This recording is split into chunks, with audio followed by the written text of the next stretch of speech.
नमस्कार दोस्तों, स्वागत है आपका स्टैटिस्टिक्स की क्लास में। मैं हूं कृष्ण सर। आज की क्लास में मैं आपको बताऊंगा स्टैटिस्टिकल सीरीज क्या होती है उसके बारे में। आप देख सकते हैं बोर्ड पे हेडिंग है स्टैटिस्टिकल सीरीज। देखिए बच्चों, इससे पहले कि हम mean, median, mode, dispersion, correlation, regression, skewness और इंडेक्स नंबर इसकी तरफ मूव ऑन करें, इससे पहले ये बहुत ज़रूरी है कि स्टूडेंट को जानकारी हो स्टैटिस्टिकल सीरीज क्या होती है उसकी। ये जानकारी देना बहुत ज़रूरी है। देखिए, हम रूटीन में न्यूज़ चैनल्स पे, न्यूज़पेपर में बहुत सारे डेटा सुनते हैं, बहुत सारे आंकड़ों के बारे में जानकारी हमें मिलती है, बहुत सारे डेटा सुनते हैं। जैसे इंडिया की पॉपुलेशन का इतना परसेंट हिस्सा गरीबी के नीचे है, इंडिया की पॉपुलेशन इतनी है, इंडिया की पॉपुलेशन में मोबाइल फोन यूज करने वाले लोगों के नंबर्स इतने हैं, अभी कोविड के अंदर इतने लोग बीमार हुए हैं, इतने लोग रिकवर हुए हैं, इतने लोगों की अनफॉर्चुनेटली डेथ हो गई है। ये बहुत सारे आंकड़े हैं, बहुत सारे डेटा है रूटीन के अंदर। इतने लोग मोबाइल फोन यूज करने वाले हैं, इतने लोग कार यूज करने वाले, इतने लोग बाइक यूज करने वाले हैं, इतने लोग वो हैं जिनको 2 वक्त का खाना नहीं मिलता। इतने तरीके के हम डेटा सुनते रहते हैं। आरबीआई ने पिछले फाइनेंशियल ईयर में इतना सारा लोन दिया, इतना सारा बेड डेट्स हुआ, इतनी सारी चीजें, इंफॉर्मेशन कलेक्ट की जाती है। बहुत सारी एजेंसीज है, आरबीआई खुद डेटा कलेक्ट करती है, भारत सरकार की एजेंसीज है जैसे CSO, central statistical organisation, NSSO, national sample survey organisation, और भी ऐसे बहुत सारे ऑर्गेनाइजेशन है, प्राइवेट ऑर्गेनाइजेशंस हैं जो डेटा कलेक्ट करने का काम करती है। News agencies, news channels data collect करते हैं। इलेक्शन से ठीक पहले हमें एक एग्जिट पोल नाम की इंफॉर्मेशन दी जाती है जिसमें डेटा कलेक्ट किए जाते हैं और हमें बताया जाता है कि किसकी प्रोबेबिलिटी ज़्यादा जीतने की है और किसकी कम जीतने की प्रोबेबिलिटी है। तो इस तरीके के आंकड़ों का खेल ही तो स्टैटिस्टिक्स है। तो जितने भी डेटा हम कलेक्ट करते हैं, कलेक्ट करना पहला प्रोसेस है, डेटा को कलेक्ट करना पहला प्रोसेस है, फर्स्ट प्रोसेस है। कलेक्ट करने के बाद उन्हें ऑर्गेनाइज वे में, सिस्टमैटिक वे में, एक साइंटिफिक वे में उसको मैनेज करना होता है। उसको जो रॉ डेटा कलेक्ट होते हैं उसको बहुत ही प्रॉपरली, सिस्टमैटिकली लिखना होता है या स्टोर करके रखना होता है या सिस्टमैटिकली सेट करना होता है। ये काम ही तो स्टैटिस्टिकल सीरीज में किया जाता है। This is called organisation of data. ये ऑर्गेनाइजेशन ऑफ डेटा का पार्ट है। डेटा को ऑर्गेनाइज करना पड़ता है। पहला काम है डेटा कलेक्ट करना और दूसरा काम क्या है? डेटा को ऑर्गेनाइज करना। तो आज की क्लास में ऑर्गेनाइजेशन ऑफ डेटा के पार्ट में हम पढ़ेंगे स्टैटिस्टिकल सीरीज क्या होती है। ठीक है, तो देखिए ध्यान से, लिखा है the arrangement of data in different classes according to some logical और सिस्टमैटिक ऑर्डर। किसी ना किसी लॉजिक के बेस पे या किसी ना किसी सिस्टम के बेस पे रॉ डेटा जो आपने कलेक्ट किए हैं उन्हें अरेंज करके रखना is known as statistical series. जो भी डेटा आपने कलेक्ट किए, फॉर एग्जांपल 2021 के अंदर सेंसस होगा। सेंसस मतलब जनगणना। हो सकता है अभी थोड़ा वो डिले हो जाए कोरोना की वजह से, लेकिन 1881 में हमारे देश में पहली बार सेंसस शुरू हुआ। उसके बाद से लेकर अब तक हर 10 साल में जनगणना होती है। तो जब सेंसस होती है तो एक गवर्नमेंट अपॉइंटेड पर्सन हमारे घर आता है और हमसे बहुत सारी इंफॉर्मेशन लेता है। उसके पास एक फॉर्म होता है, उस फॉर्म में वो हर एक सदस्य के नाम लिखता है, उनकी उम्र पूछता है, वो क्या करते हैं, और इसके अलावा और भी कई इंफॉर्मेशन, मोबाइल फ़ोन यूज़ करते हो क्या, कार है क्या, टू व्हीलर है क्या, टू व्हीलर है तो कितने हैं, 4 व्हीलर है तो कितने हैं, रेफ्रिजरेटर है, रेडियो है, ऐसी 50 इंफॉर्मेशन वो हमसे लेके जाता है जब सेंसस हो रहा है। वो रॉ डेटा कलेक्ट हुए। कलेक्ट करने के बाद भारत सरकार के पास जब वो डेटा पहुंचते हैं, उन डेटा को किसी ना किसी लॉजिकल या सिस्टमैटिक ऑर्डर में कलेक्ट करके रखना, the arrangement of data, arrange करके रखना, इसी को हम क्या बोलते हैं? Statistical series. अब आपके दिमाग में क्वेश्चन आएगा, सर ये जो लॉजिकल बोला है आपने और ये जो सिस्टमैटिक बोला है ये क्या है? ये इस चैप्टर की प्रोग्रेस के साथ समझ में आएगा कि क्या सिस्टमैटिक वे हो सकता है, क्या लॉजिकल वे। ये हमारी रिक्वायरमेंट पर डिपेंड करता है। ठीक है, आगे बात करेंगे इसके बारे में कि क्या होगा वो सिस्टमैटिक और क्या होगा वो लॉजिकल। तो देखिए यहां पे मैंने आगे एक चार्ट बनाया है स्टैटिस्टिकल सीरीज। इसको 2 तरीके से हमने क्लासिफाई किया। एक on the basis of characteristics, characteristics के बेसिस के ऊपर, and second one is on the basis of construction. पहला है on the basis of characteristics और दूसरा है on the basis of construction. जब हम बात करते हैं on the basis of characteristics तो तीन चीजें यहाँ, तीन सीरीज है, टाइम सीरीज, स्पैटियल सीरीज और कंडीशन सीरीज। और on the basis of construction पे तीन है, individual series, discrete series and continuous series. ये जो तीन है ना कंस्ट्रक्शन के बेसिस पे, इंडिविजुअल, डिस्क्रीट और कंटिन्यूअस, ये आगे आने वाले हमारे जितने भी टॉपिक्स होंगे, mean, median, mode, dispersion, regression, correlation, जितने भी चैप्टर्स आएंगे उन सब में ये बहुत ज्यादा इंपॉर्टेंट होने वाले हैं हमारे लिए। ठीक है, तो आज हम इन सारी सीरीज के ऊपर बात करते हैं और शुरुआत करते हैं यहां से on the basis of characteristics, time series, spatial series and conditional series से। तो चलिए पढ़ते हैं। तो गाइस बात करते हैं on the basis of characteristics पे। सबसे पहला टाइम सीरीज क्या होता है उसके बारे में देखिए। जब डेटा टाइम के बेसिस के ऊपर आपने अरेंज करके रखे हो, या क्रोनोलॉजी, टाइम के अकॉर्डिंग का मतलब हुआ क्रोनोलॉजी, क्रोनोलॉजी के हिसाब से जब आपने डेटा अरेंज करके रखे हो तो उसको बोलते हैं टाइम सीरीज। देखिए ध्यान से, when data is arranged on the basis of time और arranged in a chronological order, किसी क्रोनोलॉजी के हिसाब से टाइम के बेसिस पे, भाई एक ऐसी टेबल होगी जिसकी कैरेक्टरिस्टिक ये होगी कि उसमें डेटा जो है वो टाइम के हिसाब से सेट हो रखे हैं, इसलिए तो इसका क्या नाम है, कैरेक्टरिस्टिक्स के बेसिस पे क्लासिफिकेशन कर रहे हैं। देखिए ये टेबल क्या है, इस टेबल की heading population of India in crores, करोड़ों में दे रखी है सारी पॉपुलेशन। इंडिया की पॉपुलेशन 51, 61, 71, 81, 91, 2000 एंड 2011 तक की इंडिया की पॉपुलेशन दे रखी है। Year means on the basis of time, time के बेसिस के ऊपर हम चीजों को क्लासिफाई कर रहे हैं, या टाइम के बेसिस के अकॉर्डिंग हम चीजों को अरेंज कर रहे हैं किसी टेबल में, तो उसको बोलेंगे टाइम सीरीज। अब ये टाइम की यूनिट यहां पे ईयर है कि 51 में हमारी पॉपुलेशन थी 35.7 करोड़, 61 में हो गई 43.8 करोड़, और सारे ईयर्स को टाइम के हिसाब से यहां पे अरेंज किया गया है। अब टाइम की यूनिट ईयर हो सकती है, मंथ हो सकती है, डे हो सकता है, मिनट्स हो सकते हैं, टाइम की यूनिट्स कुछ भी हो सकती है। तो जब आपकी एक टेबल या एक सीरीज टाइम के बेसिस पे क्लासिफाई की जाए तब हम उसको क्या बोलते हैं, टाइम सीरीज, या क्रोनोलॉजी के हिसाब से सेट की जाए उसको हम क्या बोलेंगे, टाइम सीरीज। अब बात करते हैं सेकंड पे। गाइस नंबर 2 पे है स्पेशल सीरीज। जब डेटा किसी जियोग्राफी के हिसाब से या किसी लोकेशन के हिसाब से प्रेजेंट किए जाए तो उसे बोलते हैं स्पेशल सीरीज। देखिए डेफिनेशन इसकी, in such a series the data arranged according to locational और जियोग्राफिकल कंसिडरेशन, यानी लोकेशन वाइज, जियोग्राफी वाइज आप जब डेटा को प्रेजेंट कर रहे हो तब हम उसको बोलते हैं स्पेशल सीरीज। देखिए ध्यान से, हमने यहां पे लिखा है population of 5 states of India as per census 2011। 2011 की जो जनगणना हुई थी, पॉपुलेशन काउंटिंग हुई थी, सेंसस हुआ था, उसके हिसाब से 5 स्टेट लिए हमने, आंध्र प्रदेश, तमिलनाडु, राजस्थान, कर्नाटका और गुजरात, और उसकी पॉपुलेशन हम यहां पे शो कर रहे हैं। तो ये स्पेशल क्लासिफिकेशन है। क्यों है? क्योंकि आपने डेटा को ज्योग्राफी के हिसाब से क्लासिफाई किया है। अगर मैं यूं कहूं इंडिया की पॉपुलेशन, यूएसए की पॉपुलेशन, ऑस्ट्रेलिया की पॉपुलेशन, ये भी जियोग्राफिकल क्लासिफिकेशन हुआ। अगर मैं ये कहता हूं कि मेरी गली में इतने नंबर ऑफ हाउसेस हैं, मेरे घर से अगली गली में, मेरी गली से अगली गली में, अगली स्ट्रीट में इतने नंबर ऑफ हाउसेस है, ये भी जियोग्राफिकल क्लासिफिकेशन है। मैं ये कहूं कि मेरे घर में ग्राउंड फ्लोर पे इतने रूम है और फर्स्ट फ्लोर पे इतने रूम है, ये भी जियोग्राफिकल क्लासिफिकेशन है। ठीक है, तो समझिए बात को, जब आप स्पेशल सीरीज की बात करते हैं, स्पेशल सीरीज की बात करते हैं, तो डेटा लोकेशनल और जियोग्राफी के हिसाब से क्या किए जाते हैं, रिप्रेजेंट किए जाते हैं। तो यहां पॉपुलेशन इन थाउजेंड्स दे रखी है, तो ये 5 स्टेट की ज्योग्राफी के हिसाब से हमने यहां पॉपुलेशन रखी। तो डेटा ज्योग्राफी और लोकेशन के हिसाब से क्लासिफाई किए जाते हैं। नेक्स्ट पे बात करते हैं गाइस, थर्ड है कंडीशन सीरीज। कंडीशन सीरीज के अंदर हम डेटा को रिप्रेजेंट करते हैं किसी ना किसी कंडीशन के बेसिस पे।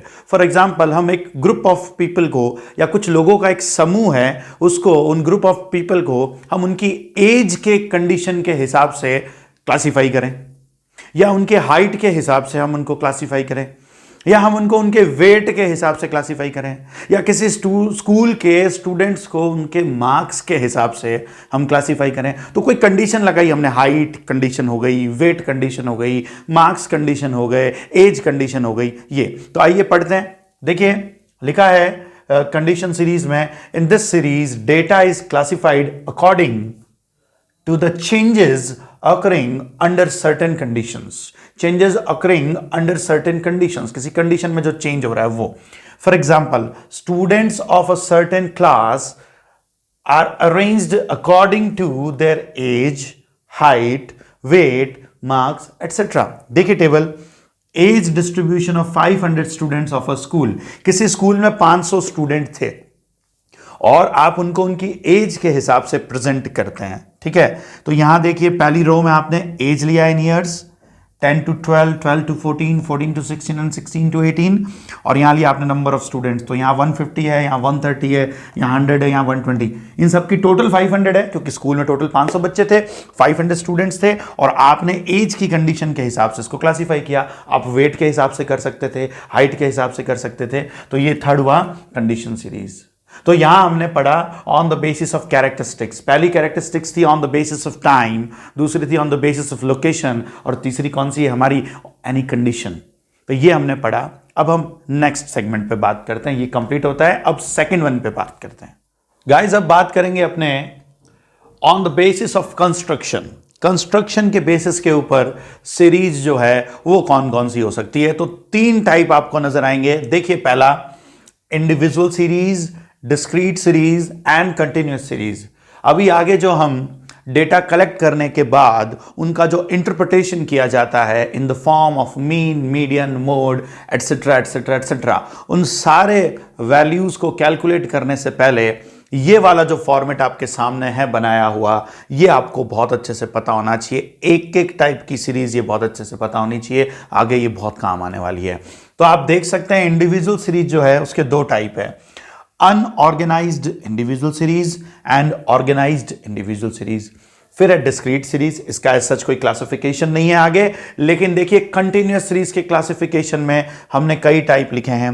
Exclusive series, inclusive series, open and series, cumulative frequency series, equal and unequal class interval series and mid value series. 1 2 3 4 5 6. तो फर्दर आगे कंटिन्यूअस सीरीज को हम 6 और कैटेगरी में क्लासिफाई करते हैं.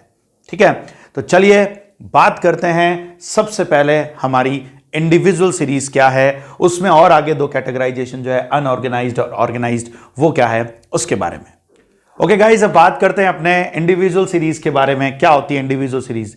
देखिए इंडिविजुअल नाम से पता लग रहा है कि जब आप कोई इंफॉर्मेशन या कोई डेटा कलेक्ट कर रहे हो और इंडिविजुअली उसको एक्सप्रेस कर रहे हो तो वो इंडिविजुअल सीरीज होती है. देखिए इसकी डेफिनेशन क्या लिखी हुई है, व्हेन एवरी आइटम और यूनिट इज सेपरेटली एक्सप्रेस्ड और all items are listed singly, it is called individual series. जब आप जो डेटा कलेक्ट कर रहे हो उस कलेक्टेड डेटा को इंडिविजुअली एक्सप्रेस करते हो. फॉर एग्जाम्पल मैंने क्लास के कुछ स्टूडेंट्स के डेटा कलेक्ट किए, उनके मार्क्स के, उनके परसेंटेज के, और मैंने कहा राम के इतने मार्क्स हैं, मोहन के इतने मार्क्स है, सोहन के इतने मार्क्स है, युवराज के इतने मार्क्स है, एटसेट्रा एटसेट्रा एटसेट्रा. वो इंडिविजुअली एक्सप्रेशन ऑफ डेटा है, उसको इंडिविजुअल सीरीज कहते हैं. अब ये जो इंडिविजुअल सीरीज है ये दो कैटेगरी में होती है. एक होती है ऑर्गेनाइज्ड और दूसरी होती है अनऑर्गेनाइज्ड. तो आइए पहले बात करेंगे अनऑर्गेनाइज्ड इंडिविजुअल सीरीज के बारे में. तो देखिए यहां लिखा है अनऑर्गेनाइज्ड इंडिविजुअल सीरीज. क्या होती है, गौर से सुनना. जब इन्वेस्टिगेटर डेटा कलेक्ट करने जाता है और वो डेटा को कुछ भी अरेंज नहीं करता, as it is data, raw data जो है ना, एज इट इज वो डेटा को वो रख दे या शो करे, उसको बोलते हैं अनऑर्गेनाइज्ड. फॉर एग्जाम्पल पहले हम इसकी डेफिनेशन देखते हैं. अनऑर्गेनाइज्ड इंडिविजुअल सीरीज क्या लिखा है, इट इज एन अनअरेंज्ड. अनअरेंज्ड मतलब कोई भी तरीके का अरेंजमेंट नहीं है, जैसा इन्वेस्टिगेटर ने कलेक्ट किया वैसे as it is. It is an unarranged mess of data, raw data. Unarranged mess of data यानी रॉ डेटा. रॉ डेटा क्या होते हैं, raw data means data is in its original form. जब आप बिल्कुल ओरिजिनल फॉर्म में जैसे collect किए गए हैं बिल्कुल उस फॉर्म में डेटा को शो करते हो, तो इंडिविजुअली शो करते हो, उसको बोलते हैं अनऑर्गेनाइज्ड इंडिविजुअल सीरीज. जैसे आपने 10 लोगों के मार्क्स का डिस्ट्रीब्यूशन शो करना है तो आप डेटा यूं कलेक्ट करके लाए 1 2 3 4 5 6 7 8 9 10, 10 के 10 बच्चों के मार्क्स का डिस्ट्रीब्यूशन है. इसे मैं अनऑर्गेनाइज्ड बोलूंगा. ये ऑर्गेनाइज्ड कब होगा, ऑर्गेनाइज्ड मतलब किसी ना किसी ग्राउंड पे इंडिविजुअली मैं इस डेटा को प्रेजेंट करूं. अगर मैं इनको सीरियल नंबर के साथ शो करता, सीरियल नंबर 1 के इतने मार्क्स थे, सेकंड के इतने थे, थर्ड के इतने थे, या मान लीजिए मैं इसके मार्क्स को असेंडिंग ऑर्डर में सेट करता या डिसेंडिंग ऑर्डर में मार्क्स को सेट करता, तब वो हो जाते ऑर्गेनाइज्ड। ये इंडिविजुअली एक्सप्रेशन है, और जो मैंने अभी एग्जांपल दिया असेंडिंग डिसेंडिंग, वो भी इंडिविजुअली होता, लेकिन ये अनऑर्गेनाइज्ड है, कोई तरीके का अरेंजमेंट नहीं किया। लेकिन अगर मैं इनको असेंडिंग ऑर्डर में अरेंज करूं या डिसेंडिंग ऑर्डर में अरेंज कर दूं, या रोल नंबर के हिसाब से अरेंज कर दूं, या सीरियल नंबर के हिसाब से अरेंज कर दूं, या एनरोलमेंट नंबर के हिसाब के साथ अरेंज करूं, तब वो हो जाएंगे ऑर्गेनाइज्ड इंडिविजुअल सीरीज। तो चलिए बात करते हैं ऑर्गेनाइज्ड इंडिविजुअल सीरीज की। तो गाइज अब बात करेंगे ऑर्गेनाइज्ड इंडिविजुअल सीरीज के बारे में। तो अभी अभी जो आपको बताया था अनऑर्गेनाइज्ड सीरीज में क्या होता है, जो रॉ डेटा है उसको एज इट इज एक्सप्रेस किया जाए, वहीं उन रॉ डेटा को किसी ऑर्डर में एक्सप्रेस किया जाए तो उसको बोलते हैं ऑर्गेनाइज्ड इंडिविजुअल सीरीज।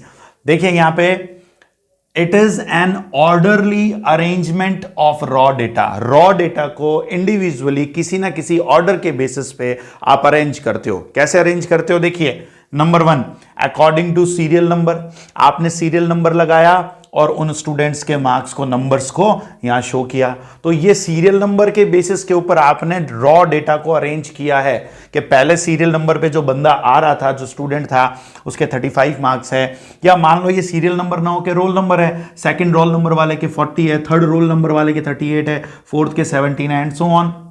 तो ये आपने इंडिविजुअली इंफॉर्मेशन दी है एक सिस्टमैटिक वे में, एक ऑर्डर में, इसलिए इसको बोल रहे हैं organised individual series.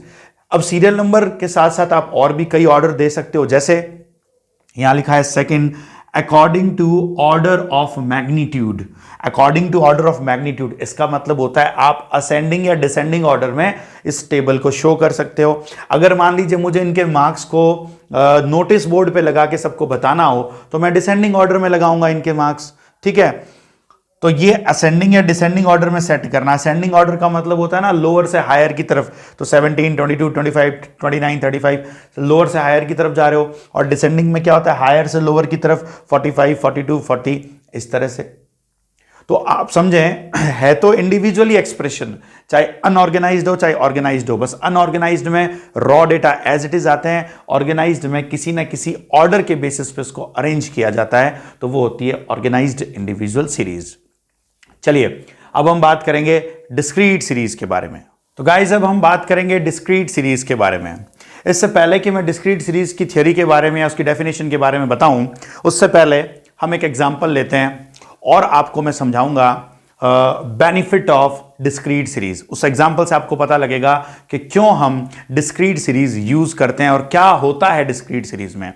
For example मान लीजिए मैंने आपसे कहा कि आप अपनी घर के आसपास की 4-5 गलियों में जाइए, आपकी road number 1, road number 2, road number 3, road number 4, जो भी आपके घर के पास की 4-5 गलियां हैं उसमें जाइए, और वहां जाके हर घर में जाके आप पूछिए, डेटा कलेक्ट करिए, हर घर में जाइए और पूछिए कि आपके घर में कितने रूम हैं, नंबर ऑफ रूम्स कितने, राइट। आपको क्या टास्क दिया गया कि आप जाइए अपने मोहल्ले में और वहां पूछ के आइए, हर एक घर में जाइए, डेटा कलेक्ट करिए इस बात का कि नंबर ऑफ रूम्स कितने हैं।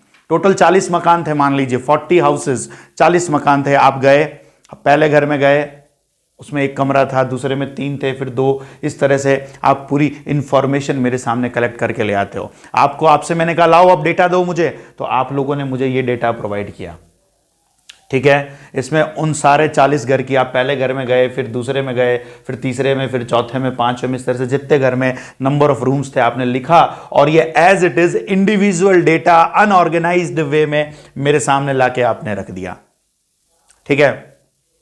अब मैंने आपसे कहा कि ये डेटा काम नहीं आएंगे, इसको और सिस्टमेटिक करके लाओ, ठीक है। देखिए यहां जो मैंने आपको टास्क दिया है, उस टास्क में इंडिविजुअल इंफॉर्मेशन की कोई इंपॉर्टेंस नहीं है।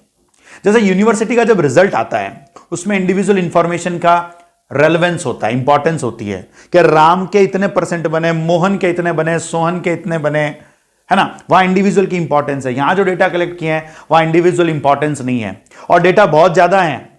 आप इस टेबल को देखकर पता नहीं लगा सकते, कंक्लूड नहीं कर सकते कुछ भी। तो अब हम क्या करते हैं, इसे कन्वर्ट करते हैं डिस्क्रीट सीरीज में। कैसे कन्वर्ट करेंगे, आइए ध्यान से देखिए। देखिए आप यहां इस टेबल में देखते हैं 1 2 3 4 5 6 एंड 7, मतलब आपने जब यहां इंफॉर्मेशन कलेक्ट की तो टोटल 7 कमरों वाले घर आपको देखने को मिले। कुछ ऐसे घर थे जहां एक कमरा था, कहीं 2 थे, कहीं 3, कहीं 4, कहीं 5, 6 और 7। तो आपने क्या किया, नंबर ऑफ रूम्स ये लिख लिए पहले कॉलम में, 1 2 3 4 5 6 7। ठीक है, अब हम लगाएंगे टेलीबार्स और फिर उसकी टोटल कर देंगे, वो होगी फ्रीक्वेंसी। टेलीबार जिसको नहीं पता ध्यान से देखिएगा, 5-5 के जोड़ों में लगती है टेलीबार्स, यूं 1 2 3 4 और फिर यूं क्रॉस कर देंगे, ये 5 का ग्रुप हुआ।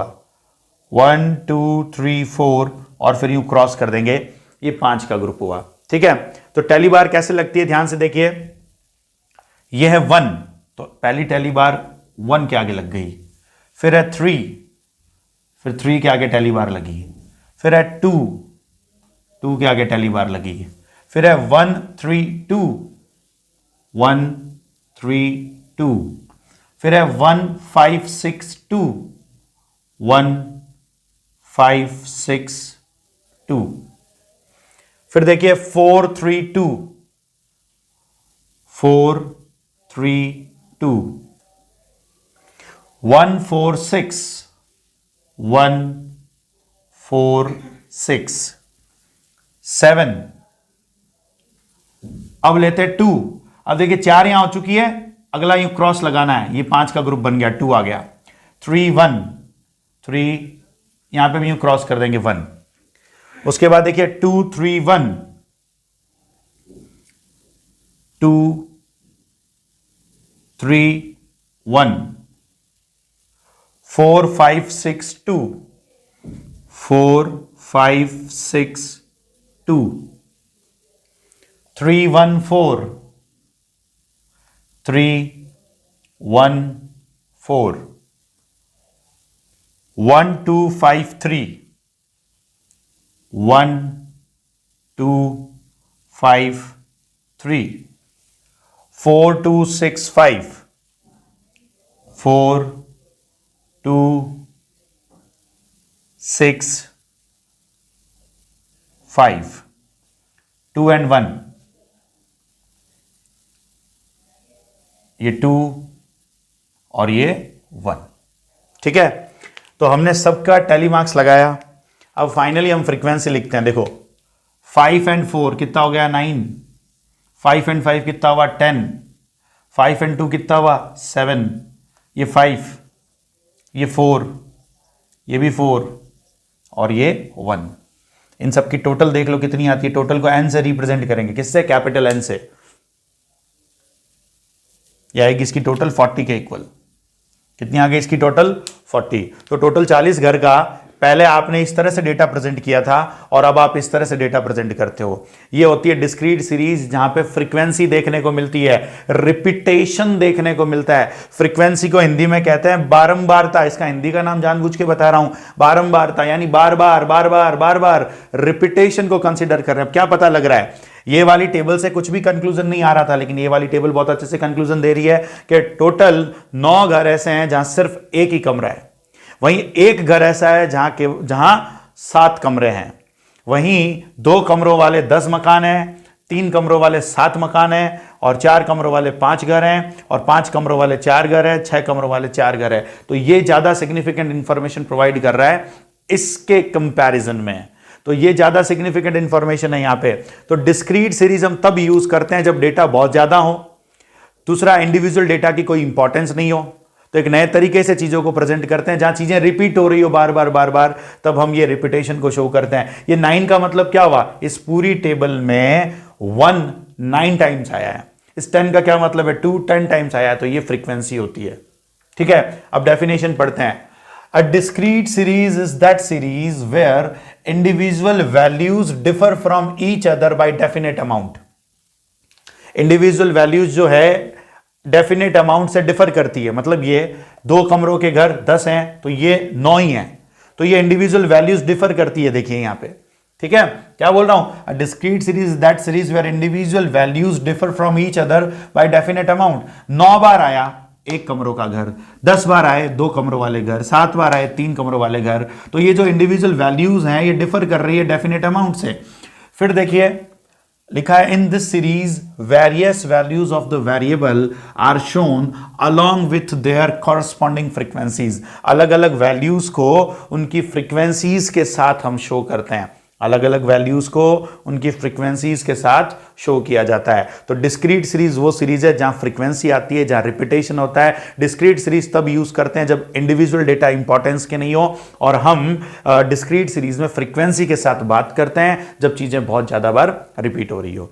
तो यहां पे डिस्क्रीट सीरीज कंप्लीट होता है। तो गाइज आज के इस वीडियो लेक्चर में हमने बात की इंडिविजुअल सीरीज क्या होती है। पहले तो हमने समझा स्टैटिस्टिकल सीरीज क्या होती है, फिर हमने समझा इंडिविजुअल सीरीज क्या होती है, और फिर समझा डिस्क्रीट सीरीज क्या होती है। नेक्स्ट वीडियो लेक्चर में हम बात करेंगे कंटिन्यूअस सीरीज के बारे में, और उसके जितने भी टाइप्स हैं उन सबको डिटेल में डिस्कस करेंगे।